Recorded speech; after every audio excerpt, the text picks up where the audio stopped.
नमस्कार मंडळी, कसे आहात तुम्ही? स्वागत आहे तुमचं माझ्या प्रफुल्ल ताई या चॅनलवर। आज आपण बघणार आहोत मसाला आईस क्यूब। या आईस क्यूबपासून आपल्याला शरबत तयार करायचं आहे। शरबत किंवा तुम्ही ताकसुद्धा तयार करू शकता यापासून।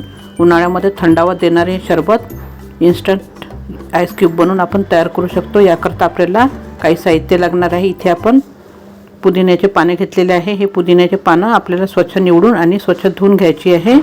आणि इथे आपल्याला मिरची आणि आलं लागणार आहे, कोथिंबीर। आणि इथे आपल्याला लिंबाचा रस घ्यायचा आहे, भाजलेलं जिरं घ्यायचं आहे आणि तुम्ही इथे भाजलेले सोपसुद्धा घेऊ शकता। इथे काळं मीठ आणि साधं मीठ लागणार आहे। हे सर्व साहित्य आपल्याला स्वच्छ निवडून धुवून घ्यायचं आहे।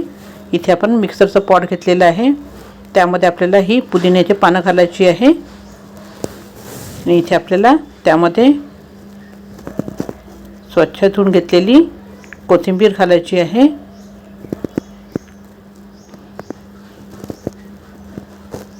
आता यामध्ये आपल्याला आवडीनुसार मिरची घालायची, अर्धी किंवा तुम्ही एक मिरची घालू शकता। आलं घालायचं आहे आणि इथे आपण साधं मीठ घालून घेणार आहोत। आणि त्यानंतर इथे आपण काळं मीठसुद्धा घालून घेणार आहोत। तुम्ही इथे चाट मसालासुद्धा घालू शकता। आणि इथे आपण भाजलेले जिरं घालून घ्यायचं आहे।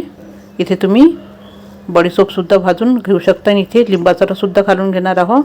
आणि यामध्ये किंचित पाणी घालून आपल्याला हे छान मिक्सरमध्ये फिरवून घ्यायचं आहे। इथे मी किंचित पाणी घातलेलं आहे आणि हे आता आपण छान मिक्सरमध्ये फिरवून घेऊ। इथे बघू शकता तुम्ही आपलं हे मिश्रण तयार आहे।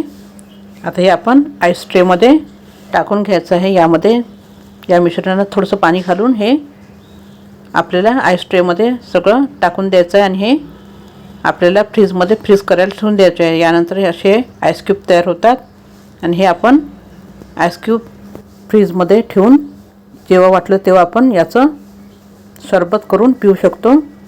इथे आपण पाणी घेतलं आहे एका ग्लासमध्ये आणि इथे आपल्याला आवश्यकतेनुसार 1 किंवा 2 आईस क्यूब टाकून असं शरबत तयार करून घ्यायचं आहे।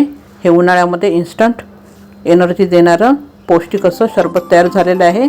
इथे तुम्ही ताकामध्ये सुद्धा हे वापरू शकता आणि हे शरीराला तत्काळ एनर्जी देणारं शरबत तयार झालेलं आहे। असं शरबत तुम्ही नक्की ट्राय करा। आणि तुम्हाला जर माझा हा व्हिडिओ आवडला असेल तर माझ्या व्हिडिओला लाईक, शेअर, सबस्क्राईब करायला विसरू नका। धन्यवाद।